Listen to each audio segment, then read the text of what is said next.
ஓம் ஓம் நம சிவாயம். இன்று ஜோதிட சொல் விளக்கத்தில் பார்வை என்பதை பற்றி பார்ப்போம். பார்வை அப்படின்னா நம்ம எங்கே இருக்கோமோ நமக்கு நேராக என்ன இருக்கோ அது நேர் பார்வையாக பார்க்கறது.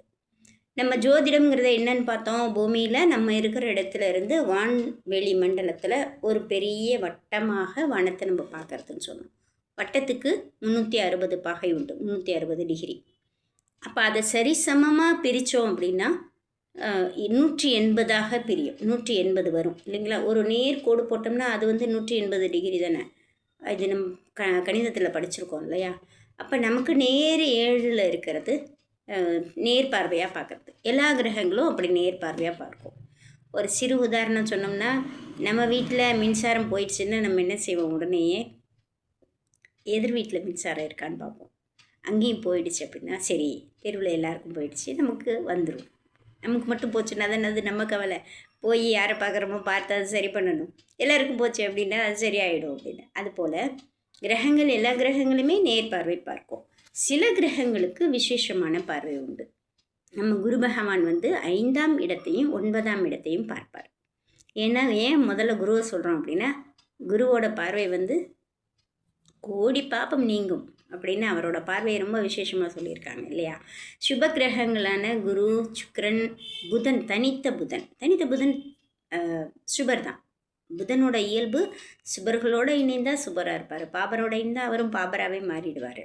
ஆனால் தனியாக இருந்தார்னா அவர் சுபத்தன்மையோடு தான் இருப்பார். அதே போல் வளர்பெரி சந்திரன், அதை விட பௌர்ணமி சந்திரன் அதியோகம் இன்னும் ரொம்ப சிறப்பாக நல்லாயிருக்கும். இது பார்வை நல்லது கொடுக்குற நல்ல பார்வை. அதுவும் 9ஆம் பார்வை, குருவோட 9ஆம் பார்வை ரொம்ப ரொம்ப ரொம்ப ரொம்ப சிறப்பானது. இப்போ நல்ல பார்வை பார்த்துட்டோமா. இப்போ கெடுதியான பார்வை 2 பேருக்கு இருக்குது, செவ்வாய்க்கும் சனிக்கும். செவ்வாய் 4ஆம் இடத்தையும் 8ஆம் இடத்தையும் பார்ப்பார். இதில் 8ஆம் பார்வை கொஞ்சம் ரொம்ப மோசமான பார்வை தான். சனி பகவான் 3ஆம் இடத்தையும் 10ஆம் இடத்தையும் பார்ப்பார். 10ஆம் இட பார்வை கொடிய பார்வை தான்.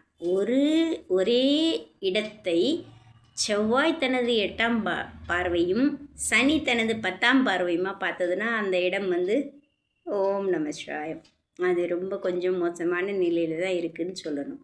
அந்த இடத்துலேருந்து ஒரு கிரகம் தசாபுத்தி நடத்தினா கஷ்டம்தான். ஆனால் குருவோட பார்வை, சுக்கிரனோட பார்வை, தனித்த புதன் பார்வை, பௌர்ணமி சந்திரன் பார்வை இதெல்லாம் கிடைக்கும்போது அந்த நிலை மாறும். நம்ம தசாபுத்தி பார்க்கும்போது இதை பார்ப்போம். அது கோச்சாரத்தில் அந்த மாதிரி வந்தாலுமே அது நல்ல பலன் தான் கிடைக்கும். ரொம்பலாம் ஒன்றும் பயந்துக்க வேண்டாம். ராகு கேதுக்களுக்கு பார்வை கிடையாதுன்னு நிறைய பேர் சொல்லுவாங்க. சிலர் அதில் மாறுபட்டு அது 3ஆம் இடத்தையும் 11ஆம் இடத்தையும் கட்டுப்படுத்தும் அப்படின்னு சொல்கிறாங்க. அதுவும் பற்றி நம்ம என்ன ராகு கேதுவை பற்றி நல்ல விரிவாகவே பார்க்கலாம். இது என்னென்னு பார்ப்போம். ஓம் நம சிவாய, ஓம் நம சிவாய.